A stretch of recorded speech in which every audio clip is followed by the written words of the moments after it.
you look like.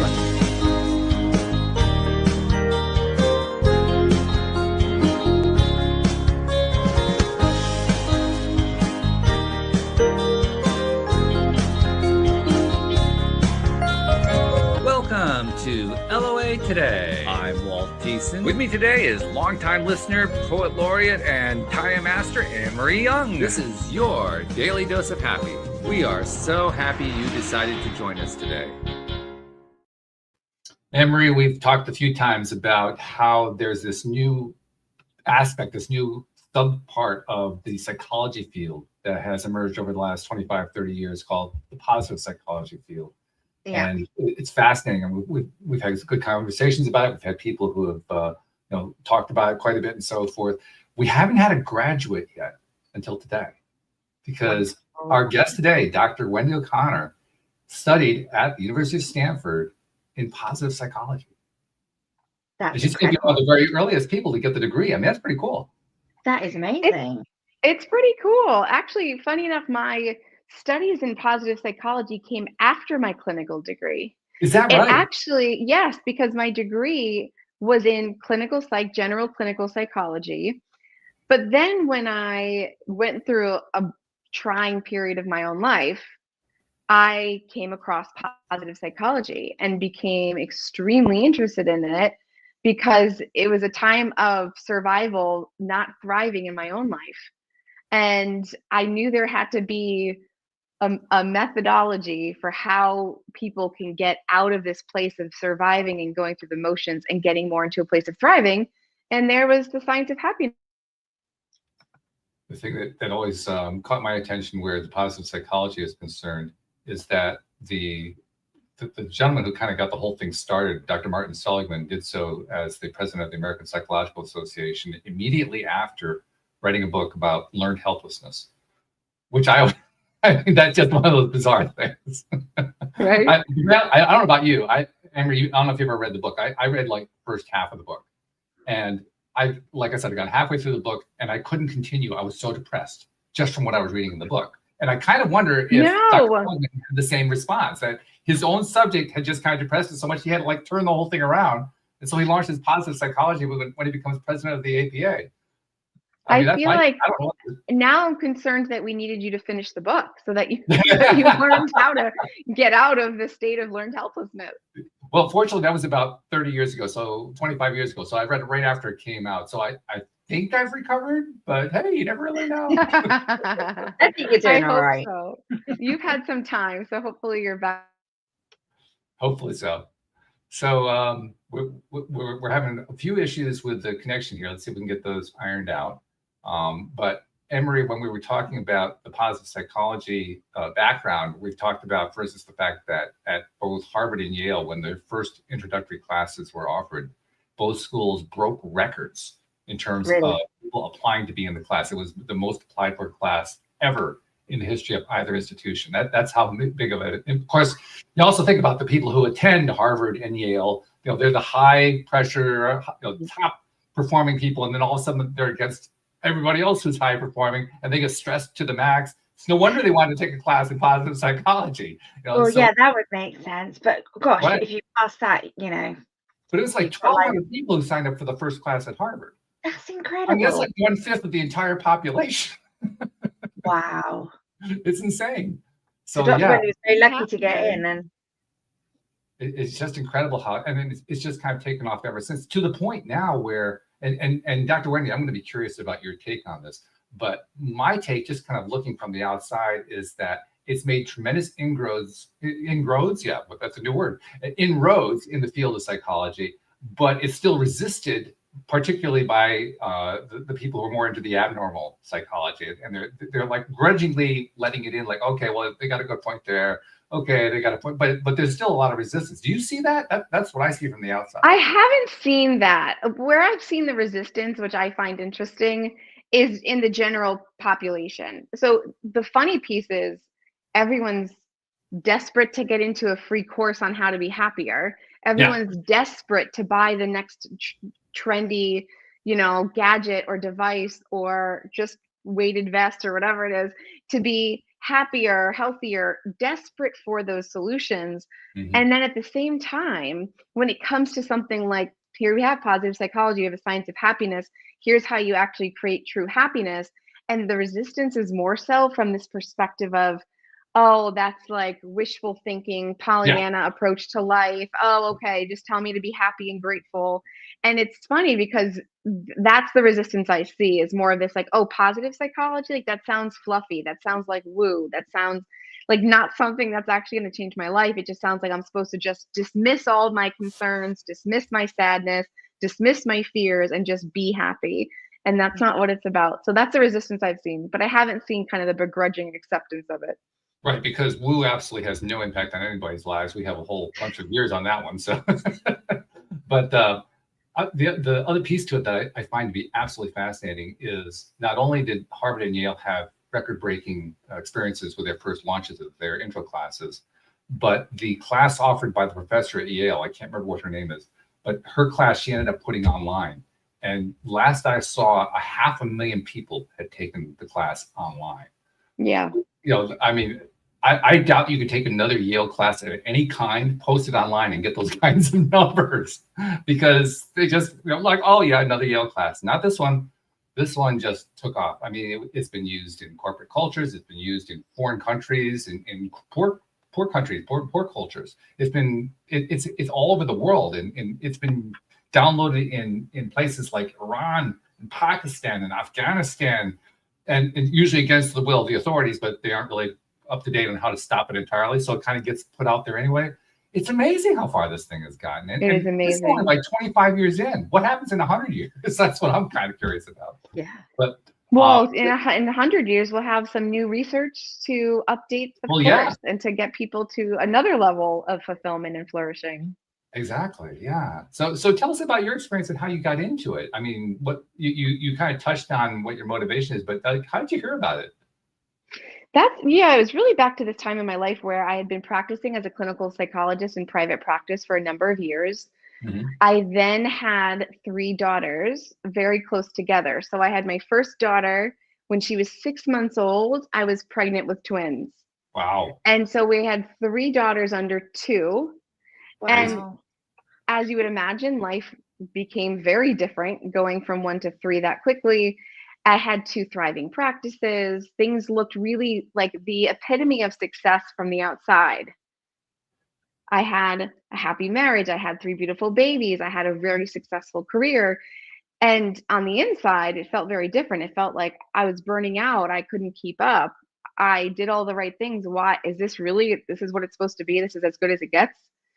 And so I just started doing my own research on really taking myself from a place of feeling like I'm hanging on to a place of I'm obsessed with my life and I love my life. And then when I started to dig into the research around it, and I love practical tools and roadmaps for success, once I started to implement all of that and see how effective they are, then I thought, this is exactly what I need to teach, in particular, women how to do. Because so often I've met more than I'd like to say, women who will say, I did all the right things. I'm doing all the right things. Is this really as good as it gets? I'm not waking up excited to live my life. I'm not waking up excited and lit up by what I'm doing for work or what I'm doing with my free time. Like, I don't want to live this way, but languishing is a way that many people settle into as a good enoughness, just kind of functioning in default mode stuff. But once we learn how to rearrange the map a little bit and create some intentionality, well, then all of a sudden we get to unlock a new level of happiness, which has been awesome. Yeah, that is awesome. By the way, if you're noticing a change in my volume, I just realized my mic was 5 feet away from me. Like, oh, I should probably move it close to my mouth. So that's why I sound a little bit different right now. But yeah, absolutely. I love the insights that you were gaining there. But once you actually go into practice doing this, it's going to be different from any other kind of clinical psychology or abnormal psychology or anything like that, because you're focusing on different stuff. But I imagine there's also some carryover. Where's the overlap? The overlap, as I see it, being in both worlds of clinical psychology and more recently in a coaching role, is the care and concern and support and wanting others to feel better. So the overlap for me is it's just who I am. So that feels like the bridge, the common thread. There's support, there's empathy, there's compassion, there's listening. Those elements are really similar. The focus is different. The focus is not on recovery per se, or healing through major bouts of anxiety or clinical depressive episodes. It is really about a lifestyle journey that takes into account strengths and values and desires, versus trying to work through recovery or to heal through mental illness. So the focus becomes very different, but for me, it's just a kind of a different style of conversation, still with the same intention, is helping people feel better. Yeah, well, that's always the goal, isn't it? But I love the way you frame that. In fact, let's go into that framing a little bit deeper, because while most of our listeners are fairly conversant with the whole topic of positive psychology, because we've talked about it often enough, I can't say we've ever had any true expert on, like yourself. We have the doctor on the show, so we got to take advantage of that. So give us like the elevator speech on what people really should know about positive psychology and why it's so important to study it. This is what I'm about to say is why people love me and don't love me.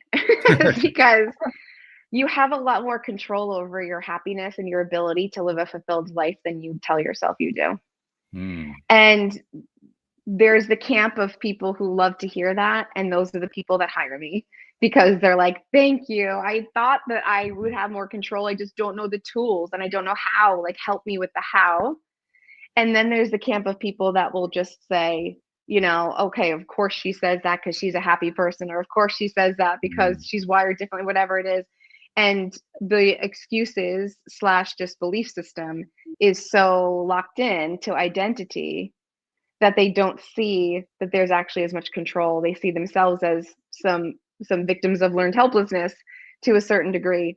So what people really need to hear every day and wake up believing every day, choosing to believe, choosing to look for evidence of the truth, which is you have a lot more control than you tell yourself.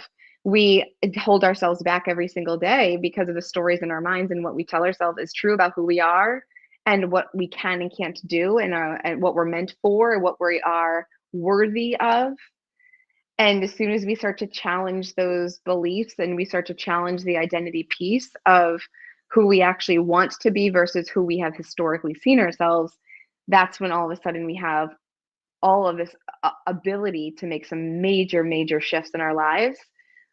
But there'll be the folks that will say, I don't think that's true. I've lived this way 100 years. And so that's my evidence, is my proof, and my proof will just repeat itself. And here we go. And it reminds me of the old quote from Henry Ford: whether you believe you can or you believe you can't, either way, you're right. 100%. That's the truth of it, right?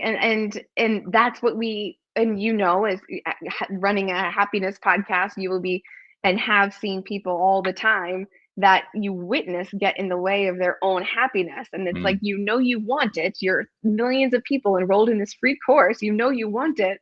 Right. But here we are still operating from an old, outdated software that's keeping us in a perspective of can't.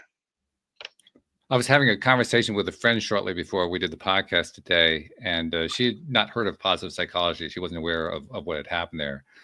So I told her that she asked who my guest was, and I said, oh, she's a doctor of positive psychology. And she said, is that the same thing as toxic positivity? Yes. So why don't you address that one? That's exactly what I was trying to mention when it came to the resistance we were talking about earlier. Mm-hmm. The resistance that I see is this idea of, oh, Pollyanna, everything's so great, right? Very dismissive, just toxic positivity, that everything should be seen through like these rose-colored glasses and nothing's really that bad and we should shrug things off. And that's not what positive psychology is. It's in fact a pretty gritty science. The women that come into my world and go through my Life by Design program are not coming in to kind of phone it in. It's gritty. You have to actually choose to step inside the arena and to do the work. And it's work.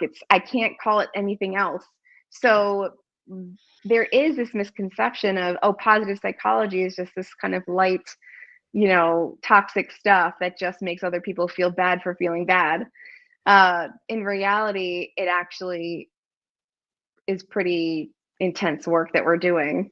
And that in the journey, as we evolve, as we up level, learn the tools and the skills, learn about yourself, your strengths and values, desires, how to marry all of those together, then it starts to flow and it starts to feel like who you are and how you live. But in the beginning, just alone, the awareness building, opening your eyes to seeing how you've been living and why, it takes a lot of courage to do this work.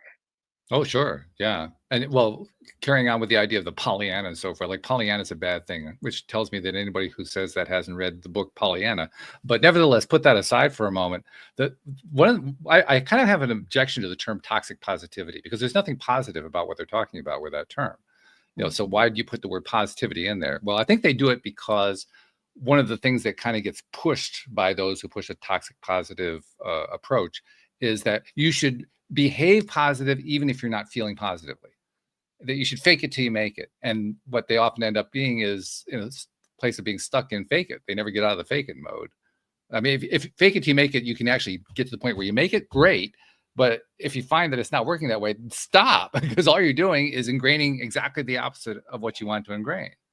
And yet that seems to be what they're talking about with this toxic positivity concept. It's like that to me, that just doesn't wire properly. I don't know what your take is, but Yeah, I mean, I agree with you on this idea of there is absolutely some value. I wouldn't call it anymore like a fake it till you make it. I would coin it as something different, like align until it aligns. It's like something that's really not about faking, because what you're trying to bring into your reality, what you're trying to get your identity to embody, is a better version of you. And so it's not that we're trying to be, and this is an important distinction that I think a lot of people do get caught up on, when they're trying to become their best selves or happier selves, flourishing, fulfilled selves. One of the questions I will get is, well, how do I know what's me and what's not? Like if I'm going to be adopting a new mindset, if I'm going to be adopting new habits and behaviors, if I'm going to be letting go of things that haven't served me, like how do I know what's true, authentic, and what's fake or false or another mask I'm wearing? And it's a really good question. And I think it leads to some really important conversations around this is the journey of both two pieces as I see it. The unlearning of the conditioning that we've brought with us over all these years of who we think we are, who we've been told we are, who we believe we are supposed to be, whatever that is, but also now the learning of what it means to truly be our authentic self. And you can only really learn that through experimentation and exposure and doing it. A lot of times women will say, like, I just want to know, like, so am I this or that, or would I do this or that? And you want the cart before the horse, you want the answers, but we can't have answers typically without the experimentation, the trial and error, seeing if the shoe fits, so to speak. And when it doesn't, like what's much to what you're saying, if it doesn't fit, we toss it. There's other shoes out there, plenty of shoes, plenty of options, plenty of iterations, plenty of variations of who we can be. It doesn't have to be this, I have this concept of who I want to be, and so it has to be exactly that for me to feel good enough. It's really about experimenting and going on a journey of up-leveling and evolution to see what fits and feels right. Yeah, and the bit that you mentioned about conditioning, I'm glad you brought that term in, because I think most of us who want to make the shift into a more positive framework recognize the value of it, but very early on in our journey, if you will, we don't really recognize how we've already been conditioned. We know we have. I mean, if we talk about it consciously, we do, but then we immediately jump into another behavior where we're acting on the old conditioning. Even as we're trying to do something positive, we still do it negatively, which is a really odd thing. And it's hard to spot in yourself. And once you do spot it, then it's hard to deal with. And doesn't male, female, doesn't matter. It's just a hard thing to deal with. Talk about that bit, because I think that's probably the biggest piece, isn't it? Awareness is the biggest piece of the work that we do in all of our journeys. No matter what we're talking about, changing, transforming, up-leveling, any of the goals we have, anything we want to pursue, anything that we want to get better at, anything we want to achieve, master, it all comes down to first having awareness. And awareness is, as you're alluding to, can be very uncomfortable. It can feel very frustrating because suddenly I'm more aware of something that is potentially negative that I never really paid that much attention to or didn't know to the extent. So in the beginning with a lot of my clients, we will have experiences where they'll ask, am I thinking this way more? Like, am I thinking more negatively now than I was before? And I'm like, no, this is actually the process is we're lifting the lid and we're seeing what's inside the pot. And so you're noticing the potatoes and the carrots and you're noticing everything more than you ever did before because you were just living kind of half asleep, just going through default mode of life. So now you see, and so now the colors are a bit brighter, but a lot of the colors we're looking at have had maybe a more negative history in people's lives. So they mistake that sometimes for, am I thinking more negatively? Am I feeling more negative? No, you're just seeing actually what's under the lid, how you've been operating, how you've been thinking, and how you've been showing up to your life. Now we get to take that awareness into the next stage of intentionality and designing something different than that. But because so much of our functioning is subconscious, that process is very eye-opening because, like you said, even if we are wanting to assume an identity of a version of us that's just the one, it's very easy to then, like, in half a second go say, do, think the same old thing we've been thinking for 20, 30 years. So it's very active and it's very open eyes, open ears, and that can be very overstimulating in the beginning until you get a handle on what to do with your awareness. Now that I'm aware of all these things, now what do I do with it? Because this can feel like a lot. Yeah. And I was watching Anne-Marie. I don't know if you saw, but her head was going nodding up and down very vigorously as you're itemizing all of these things because right, Anne-Marie? I mean, this is all real familiar to us. I literally had the first time I got a coach, I just had my second child and I had like postnatal anxiety. So I sat with the coach and I did exactly what you said. I was like, I'm just thinking more negatively. I'm more depressed now than I was before I started. And it was like, yeah, you're noticing it now. And it was just opening that voice and having that awareness, as you said. And it makes such a difference because then you can catch it and then you can start making those changes because you're aware of it. It's kind of odd too, because we're used to seeing it in other people. It's easy to see it in somebody else. It's a lot harder to see it in yourself. Yeah. I mean, I noticed that particularly here in spiritual circles, LOA circles and so forth, we get really good at saying, boy, I see that this person really needs some help. It's looking in the mirror part that, well, first of all, we don't like doing it. It's not fun. And second of all, even if we do it, very often we refuse to see what's there. And then even if we do see what's there, then we have to do something about it. And then, like I said, you get depressed. So, I mean, it's like all the cards seem to be stacked against you. Right. You don't know. A lot of times we don't know what to do with it. So now that my eyes are open, now it's almost like you're driving. I visualize this like you're driving down some windy dirt road in the country and your lights are super dim. And then all of a sudden you think, oh, yeah, right, I should turn on my brights because I'm in the dark. And you turn on the brights and all of a sudden you see, you know, like the owl and the squirrel and all these woodland creatures. And you're like, oh, my God, this is a terrifying wood situation. When did they come from? And you're like, no, they were always there. They were just in the darkness. You couldn't see beyond where you're shining your light. So once you turn your light on and you see everything, there is for a lot of people this jolt of, oh my gosh, now what do I do? And like you said, people feel like I have to, if I know it, I have to do something about it. And that's not true. And I don't want people to feel like it's like this chase and this constant, I have to work on myself and work on myself and work on myself forever.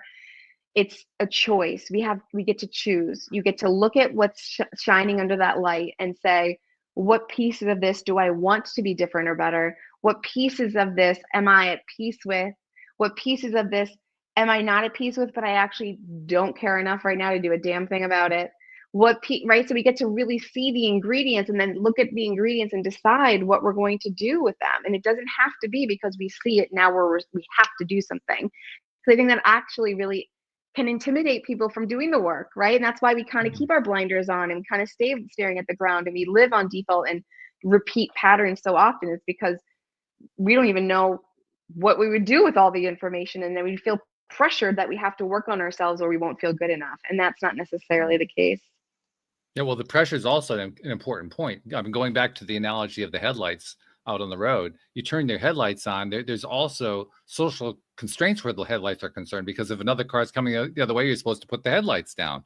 So it's kind of like a mirror of the fact that you're supposed to do work on yourself, but don't show it too much in society because you're just going to offend some people if you do that. So, and people feel that. They feel that kind of a pressure going on. So not only do they have the internal pressure, they got the external pressure. It just kind of adds to the whole thing. Well, yeah, no one wants to go to the dinner party and just be like, oh, let me tell you all the things I just discovered about my crazy self and all the things I have to work on and all the things I haven't cleaned up about myself. I am a real interesting character, let me tell you. Right? No one wants to show up as a half-done, half-baked cookie, though they're the most delicious. No one wants to show up as a half-baked cookie. We want to get to the other side. We just want to be there. We just want to wake up tomorrow as him, as her. And so there is this messy middle that is not only uncomfortable within ourselves, but also how are we doing this while we're trying to uphold our lives, our roles, our responsibilities, all the hats that we wear. It can be tricky. And that's why, honestly, I think it's so helpful for people to either have a group of people that are doing the work so that you have a space that you get to do this work with like-minded humans on a journey that you feel like you're not alone and you're not the one showing up as a half-baked cookie to the party, or to have a therapist or a coach or just a mentor or a confidant, somebody that gets it, is really important, because that journey can feel, especially when our minds play tricks on us with all of our distorted thoughts, it can be very easy to suddenly have awareness and then to mangle it into something negative about who we are. And it can reinforce a lot of negative core beliefs. And so it can feel like I don't even want to do the work because I just feel worse about myself, and that's not the vibe. Yeah.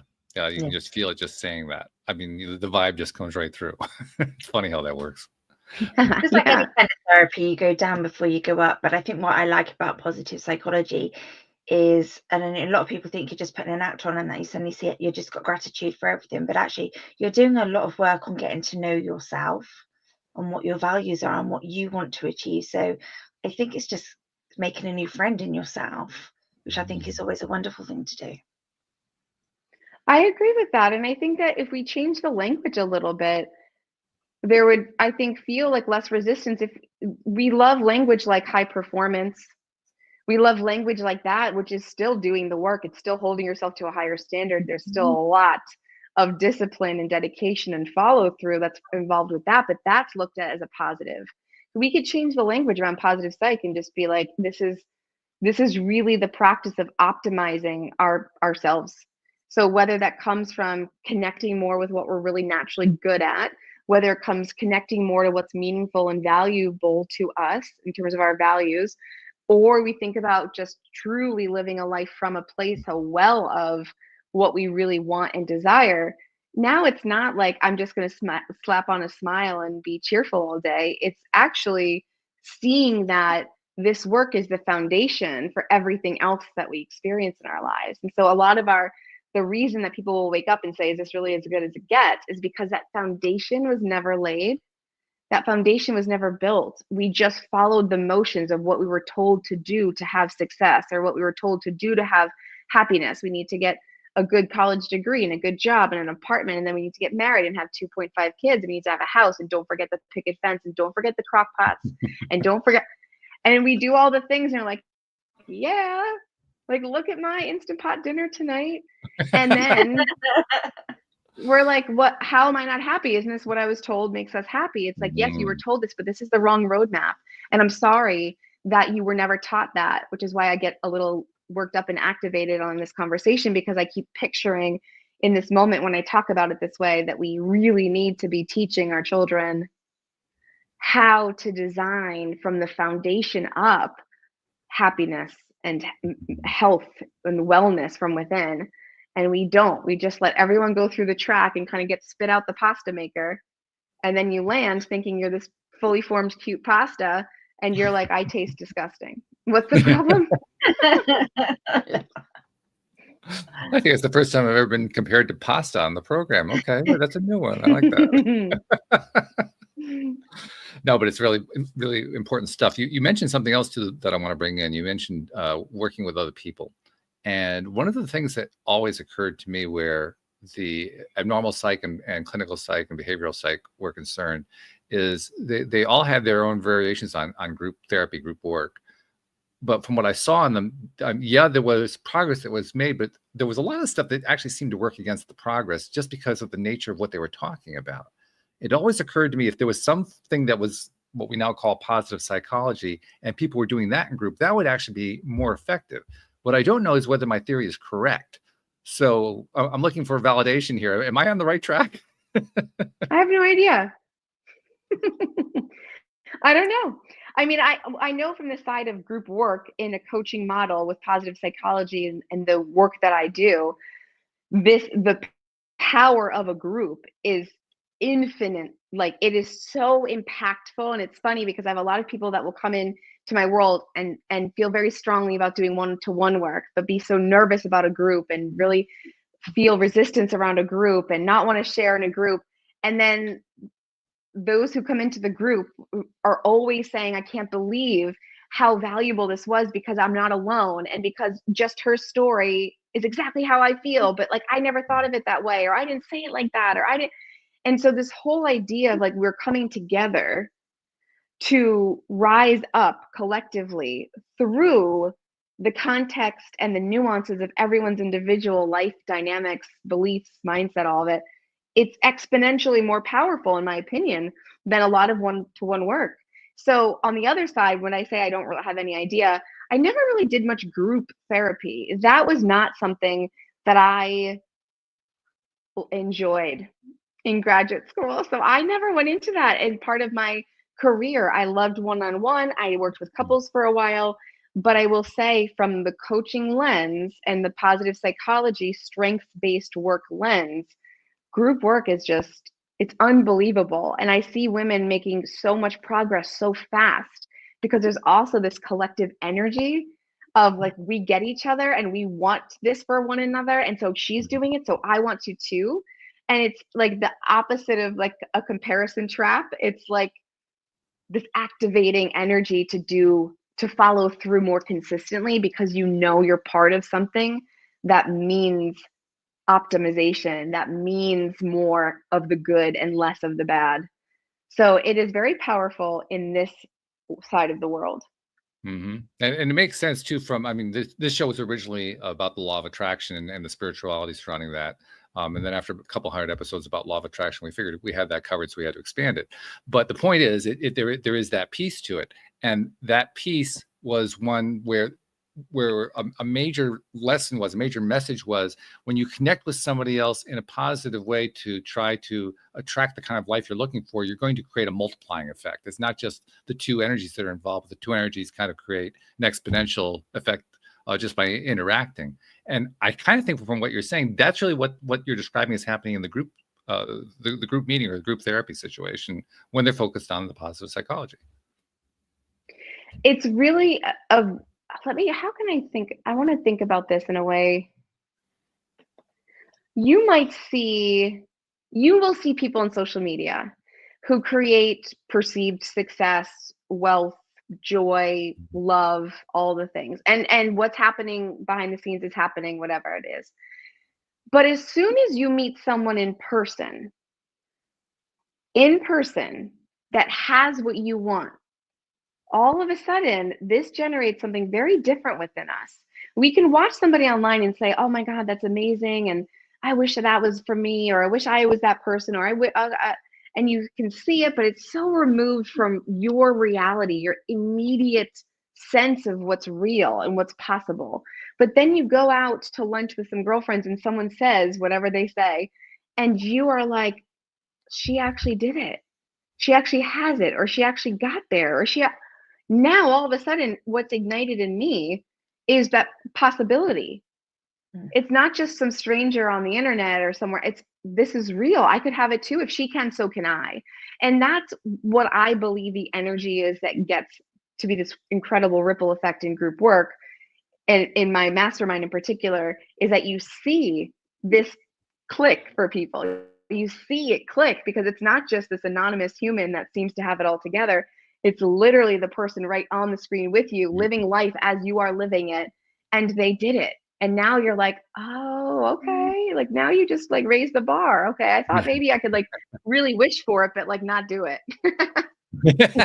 Oh, wait a minute, you gotta do the work. It reminds me of the joke about the woman who said, yeah, I joined a health club, but it didn't work out because I found out I actually had to go to the class. Right. But the difference is, in my opinion, because I hate working out, so the difference here is that this activation, this level of inspiration, activation, momentum, motivation is all, you're going to do the work, but in my opinion, it's far less annoying than exercise. So it's like, it's a kind of more of a fun, like, game. It's like a fun game of, oh my gosh, like, what's going to be like the next little shift I can make this week? A tiny thought this week, a tiny habit, a tiny behavior, that's going to make a difference. It kind of feels like a fun, happy challenge versus you don't have to sweat the way you have to sweat at the gym. Maybe that's what it is. It's the lack of sweat. Some people might say that they're sweating in a different way. Yeah, I mean, that's just going to be some people's perception, you know. But you don't need deodorant for it.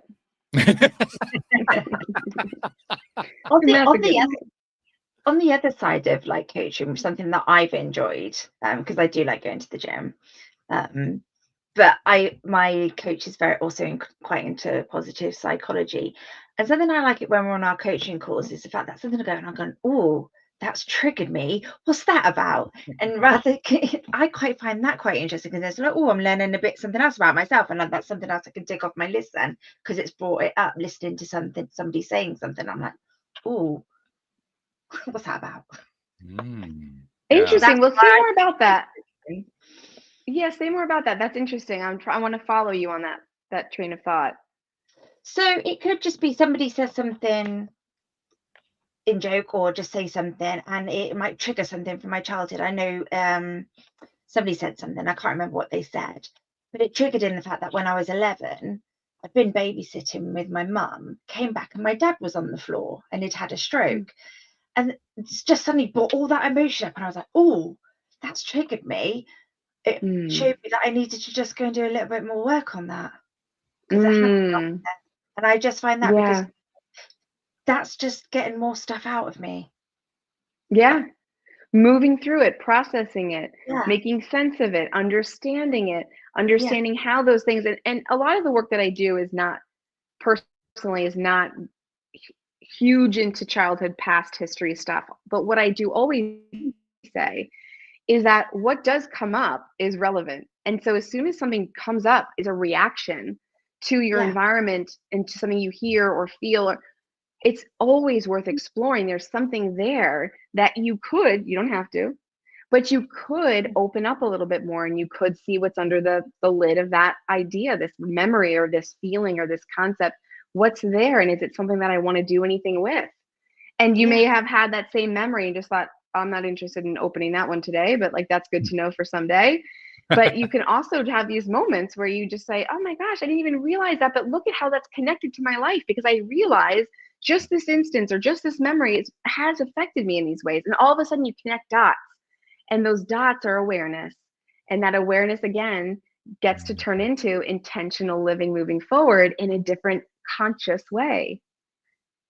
Yeah, intentional living. That's a great phrase right there. It's one that most people don't have any experience with. They may think that they do, but they're spending 99% of their time doing the exact thing they did the day before, and the day before that, and the day before that, and oh, by the way, the day before that.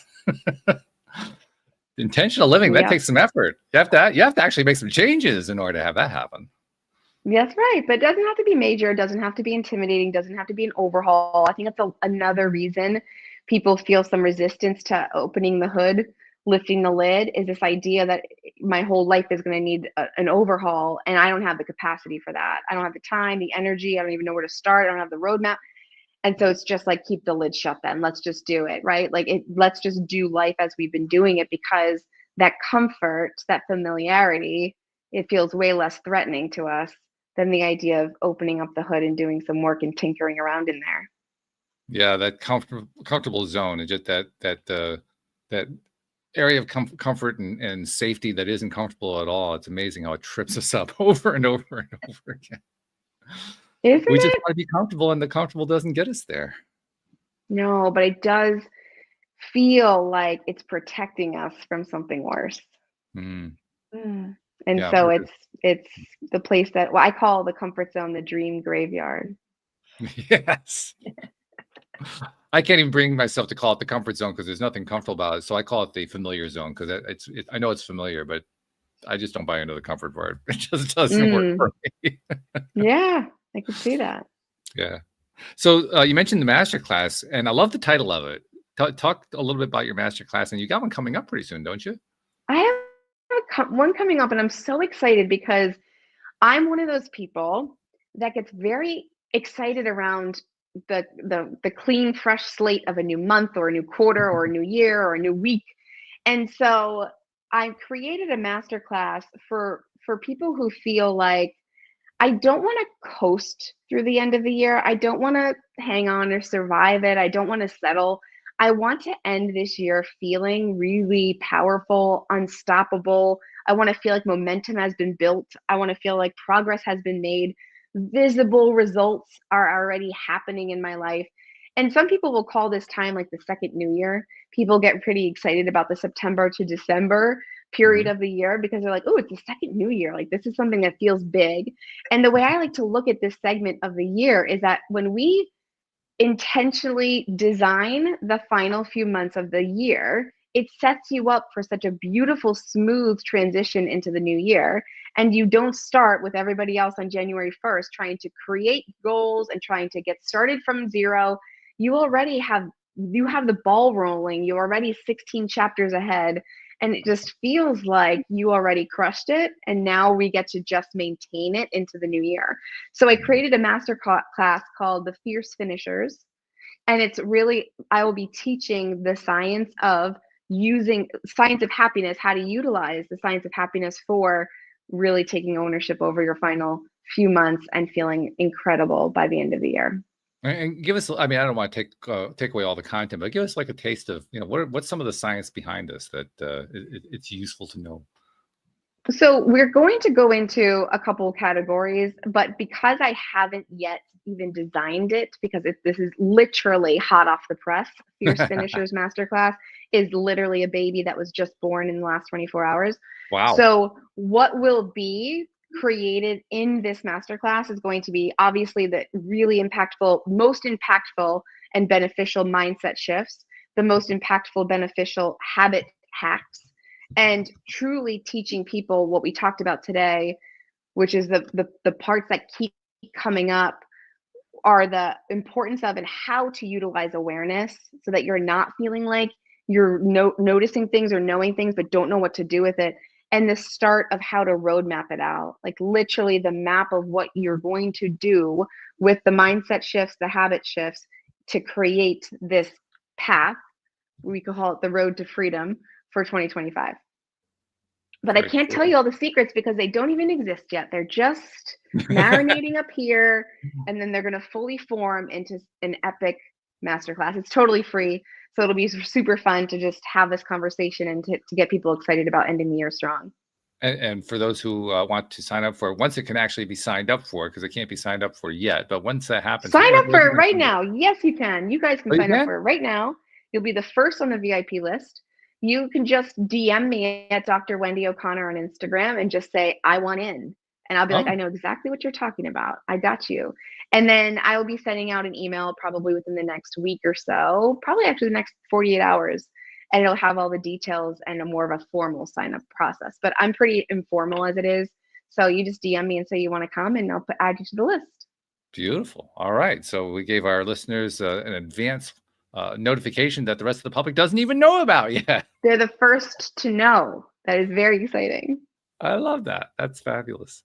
I was also thinking about, I mentioned a conversation I had with a friend before we did the podcast. I was thinking about a couple of things that came out of that conversation. One of the things that came out is how when we're making changes, we can be going through times we may have gone through some challenging times, really, really difficult times. And those difficult times end up creating those neural pathways that become very difficult to overcome. That's what makes them difficult. They're ingrained, they're deeply embedded in the nervous system. So, even if we become and I love the term, by the way, the fierce finishers, even if we decide to become fierce finishers, we're fierce finishing against that old background. Talk about that for a bit, because that's probably the biggest challenge we face, I think.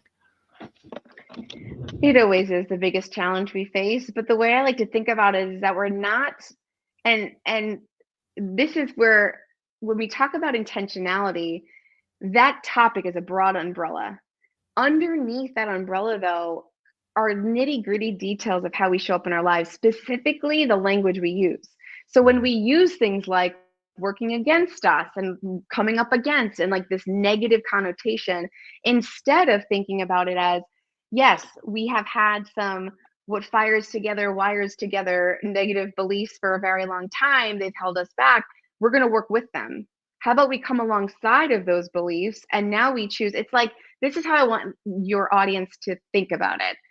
It's like you've been riding the same train on the same track for 100 years, but we are building a new track for you. And so it's not like this track has to be demolished. It has to be like physically, it doesn't have, nothing bad has to happen to blow it up for you to have an alternative. We actually can just kind of step onto the next track, step onto the train alongside what's been over here. And then as this train starts to get the grip of its new track, now we're starting to create a flow of what becomes the new norm.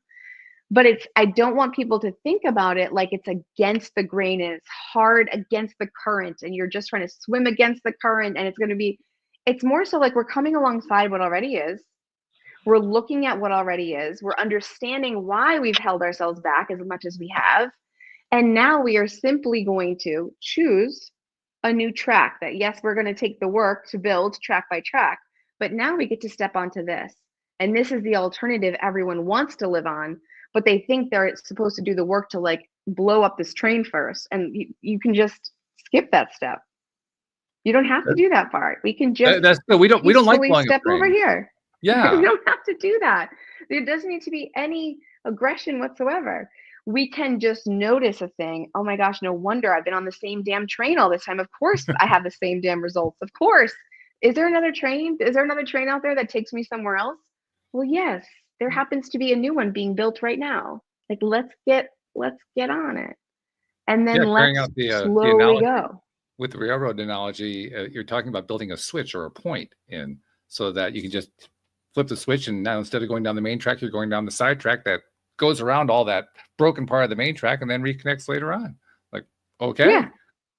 Right? That's what it is. So we're going to create new neural connections. We're going to create new what fires together, wires together. We're going to create a new foundation so that eventually that track feels so smooth and automatic and familiar that this is just who you are and how you live. That's the idea. But we don't need to think about it like we have to like outrun the other track, or to fight against the other track, or we have to destroy the other track or work against it. It doesn't actually have to be that type of energy around it at all. I'm curious, do you get resistance on that point from therapeutic circles? Because a lot of therapists are all about, you got to go into the old stuff, you got to root it out, you got to feel it out and all this kind of stuff. And you're saying, well, you really don't have to do all that. You can just kind of go around it. They're going to accuse you of bypassing, I would think. Yeah. I haven't asked anyone their opinion. So that's kind of how I operate. I just kind of do what works and figure it out and go full steam on my track. So I haven't opened my eyes to say, what do you guys think? Or to me, frankly, it doesn't matter. Right? To me, it's like the value that I've had, the meaning that I have and the value that I have in my career that I do is so I'm in my zone and I'm in my bubble and I'm just doing my thing every day that I'm not looking around to see what anyone thinks, honestly, a lot of the time, but especially more of like the clinical world. Cause this is the fun world I'm in over here. I love that. I mean, you're not even giving it any attention at all. No energy going there. Not even a little tiny bit. Just, nope. Okay. You do your thing. I'm doing my thing. Yeah. Not interested. Yeah. Well, it's the best way to not take it into, to use the LOA terms, to not take it into your own vibration. You just don't pay any attention to it. Like, okay. Again, right? My way, we're good. We can just notice things and move on, or just not even try to look. A lot of times people, this is another example of how we hold ourselves back is that we look for feedback or validation, or we look for acceptance, or we look for support, or we look for 2 thumbs up before we take a bold move in our lives. And it feels very important to me that I work every day little by little to embody more and more of like, that's not actually how we have to live. Like, you do what you believe is best and right for you, and the world will figure themselves out. I love that. Because among other things, that's how you can disconnect from all of the negativity out there. Because now you don't even have to answer to the negativity anymore. No. And this is a reminder, especially when you have a presence on social media, or you might get some interesting comments, or you might get some interesting DMs, or you might get some interesting reactions. And there is very easily for me a part of me that wants to cling into it, hook into it, and explain, because I know your reaction is based on this limited approach, and you're not hearing me. So I gotta just like get to you. And then I hold myself back and I'm like, no, it's actually not the path. The path is just to notice a thing, and that's where they're at, and you just move on and keep doing. You stay in your lane and you let them do their thing and you do yours. And if we could just have less friction, chosen less friction with those around us, and whether they approve or disapprove or like it or not like it, it doesn't matter. This is your life. So either you're going to choose to follow your course of happiness, or you're going to choose to please the world and be miserable. Those are the 2 options. Those are the only 2 options you have, apparently. Sure. Yeah. No, it reminds me of something that my ex-wife was a former therapist for about a 10-year period.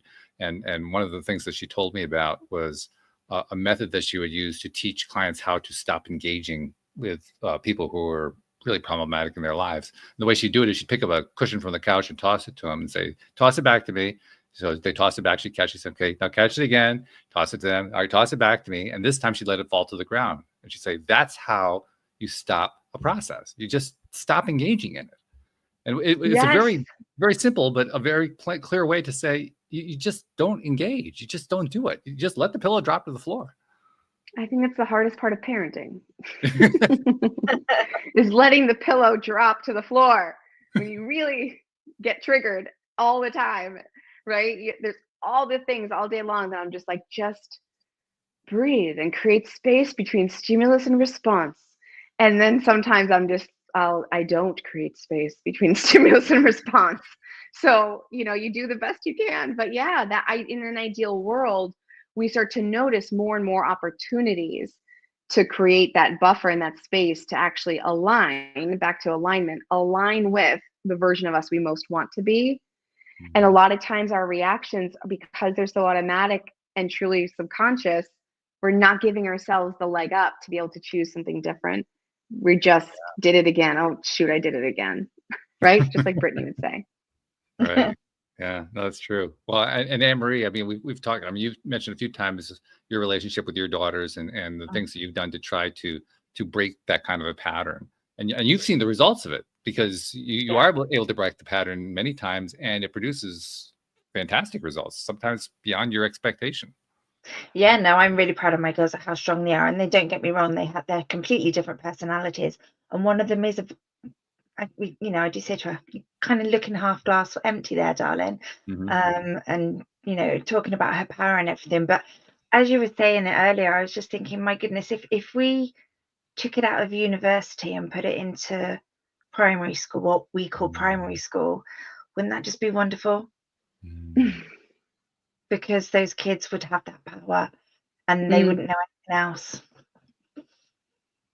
It does feel like a bit of a mission there. It does feel like something's brewing that I need to figure out on my end over here. How do we get this how do we teach more people? How do we make this just life skills stuff we should all know? Personally, I think the answer is to keep doing what you're doing. Yeah. Because it's the ripple effects. We don't necessarily see where the ripples go, right? But the ripples go all over the place all the time. So when you're doing your stuff to help promote the more positive approaches to handling life's problems and so forth, it's going to have a ripple effect in many ways that you won't even see where the ripple is going. So, you're right. No, that's a good reminder. It really is, because I've always said that too. I never wanted to become, or was never interested in becoming some big brand that's famous.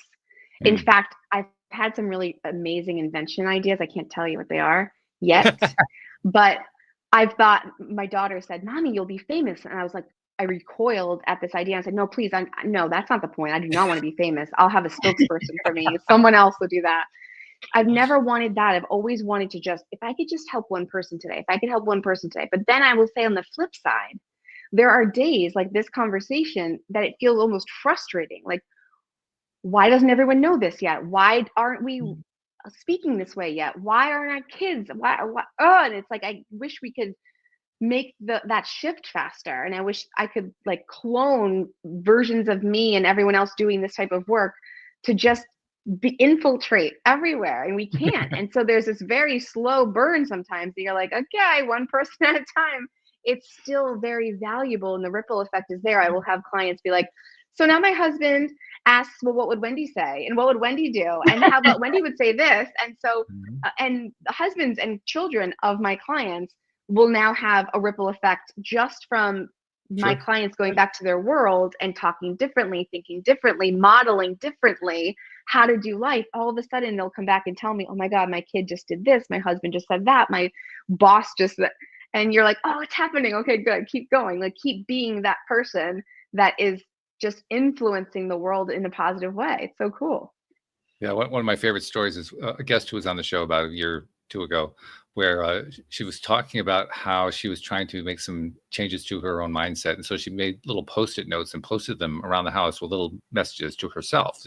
So one in the mirror in the bathroom, and one in the kitchen, and one in the living room, all these different places, just these little messages. And I think her goal was she wanted to do some weight loss. So she was trying to change her mindset around weight loss.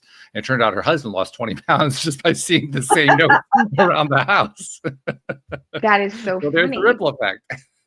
And I bet he did it in a week's time, didn't he? Probably, yeah. It's always a conversation with my husband. He's like, "Oh, this," and I'll be like, "Oh, that," and the next week he's like, "Oh, I'm better now," and I'm like, "Oh, good for you. It took 1 week to lose that 10 pounds, didn't it? Good for you. You like looked at a salad and everything's fine." So that is really funny. But yeah, it's true. It really is. You don't know, much to your point. I love the point. You don't know where the ripple effect is going. You don't know how far reaching it is. And that's a really cool part of doing this work and the work that you guys are doing. It's just, you don't know how far it's reaching. And it's pretty amazing because it's reaching far. Well, you're reminding me, we have 3 things we like to do at the end of every episode. The third one touches on this, so I'll get to that in a moment. But the first one, for someone who wants to reach out to you, you mentioned Instagram. Is that the best way for somebody to find you, especially if they want to talk to you, perhaps about exploring doing some work with you? I think it is the best place. I'm kind of on all platforms at this point, but where I spend the most time is Instagram at Dr. Wendy O'Connor. And I love when new people come in to say hi, or I heard you here, or speak about this, or can you explain that? I love having those conversations. Again, the ripple effect, it's happening. So I love to support that. Feel free to come say hi to me there anytime. But that's probably the best way to get in touch with me. Okay, very good. So I'm glad we got that one covered. Number 2, I like to go to Anne-Marie because as my co-host, she's not only co-host, but she's a former listener. And so she kind of has the listener's perspective. That's the way I look at it anyway. I think it's true. I think she really does have the listener's perspective. So Anne-Marie, I know you've been thinking about this. We saw a lot of the nodding of the head, so you gave a lot of thought to it. But what's your perspective on how to tie it together today?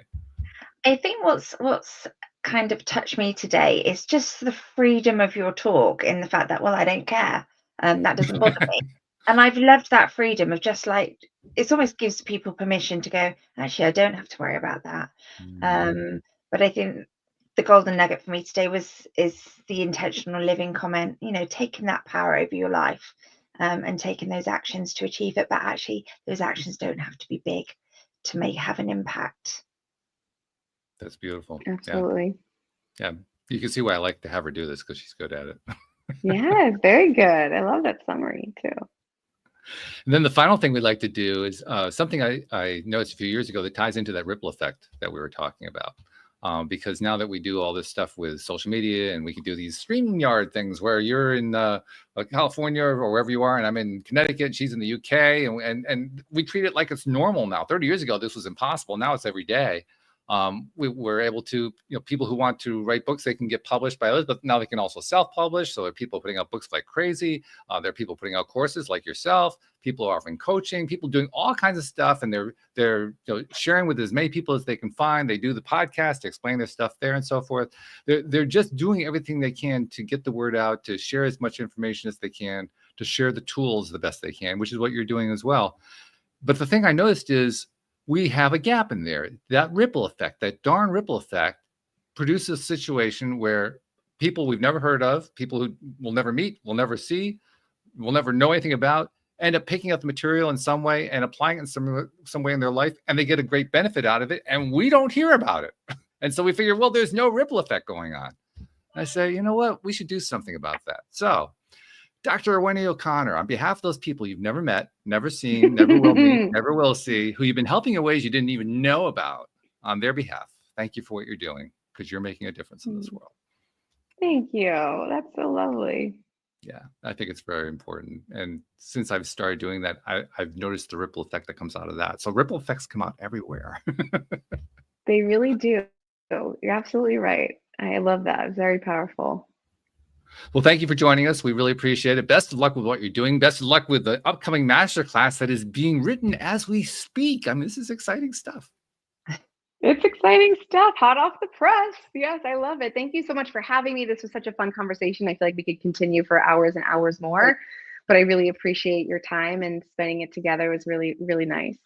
Oh, we do definitely appreciate it. And we appreciate our listeners as well. We'll see you all next time here on LOA Today. Goodbye, everybody.